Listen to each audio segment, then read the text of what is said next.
हनुमान, कृपया मेरे सामने से हट जाओ, वरना आज मुझे अपने ही सबसे प्रिय भक्त पर प्रहार करना पड़ेगा।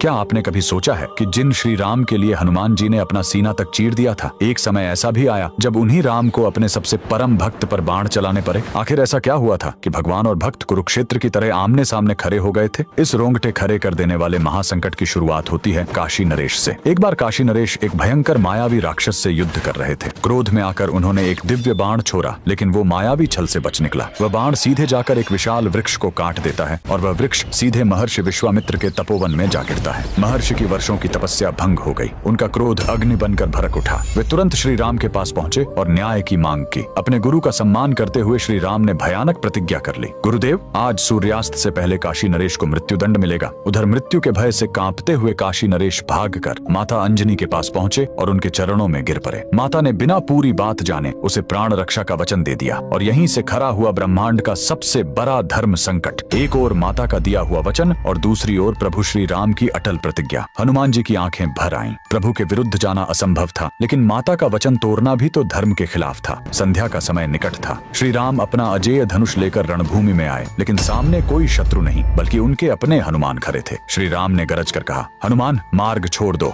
पवन पुत्र ने हाथ जोड़कर और आंखें झुकाकर कहा, क्षमा करें प्रभु, आज मुझे अपनी माता के वचन की रक्षा करनी होगी, चाहे इसके लिए मेरे प्राण ही क्यों न चले जाएं। क्षण भर के लिए मानो समय की धड़कन रुक गई। श्री राम ने अपना धनुष उठाया और अग्नि जैसा प्रचंड बाण छोड़ दिया, लेकिन हनुमान जी अपनी जगह से हिले तक नहीं। उन्होंने आंखें बंद की और बस राम राम का जप करते रहे। वो विनाशकारी बाण उन्हें छू भी न सका। एक के बाद एक कई दिव्य बाण चले, पर हर बार वही परिणाम। राम का नाम राम के बाणों से ज्यादा शक्तिशाली साबित हो रहा था। अब श्री राम ने गंभीर स्वर में कहा, अब ब्रह्मास्त्र ही अंतिम उपाय है। आकाश कांप उठा, 10 दिशाओं में हाहाकार मच गया। ब्रह्मास्त्र छोड़ा गया, लेकिन हनुमान जी अब भी अडिग थे। उनके होठों पर सिर्फ एक ही नाम था, राम। तभी आसमान से साक्षात देवता प्रकट हुए और महर्षि विश्वामित्र से बोले, हे महर्षि, इस धर्म संकट से ब्रह्मांड का संतुलन बिगड़ जाएगा, कृपया अपनी प्रतिज्ञा वापस ले लें। हनुमान की यह अकल्पनीय भक्ति देखकर महर्षि विश्वामित्र का क्रोध आंसुओं में पिघल गया। उन्होंने कहा, राम रुक जाओ, ऐसी असीम भक्ति के सामने दुनिया का कोई वचन, कोई प्रतिज्ञा बरी नहीं होती। मैं तुम्हें अपने वचन से मुक्त करता हूँ। श्री राम ने तुरंत अपना धनुष नीचे फेंक दिया और द्वार कर हनुमान जी को अपने सीने से लगा लिया। उस दिन भगवान ने खुद सिद्ध कर दिया कि भगवान से भी बड़ा भगवान का नाम होता है। अगर आपको भी हनुमान जी की इस अटूट भक्ति और राम नाम की ताकत पर पूर्ण विश्वास है तो कमेंट्स में जय श्री राम जरूर लिखें।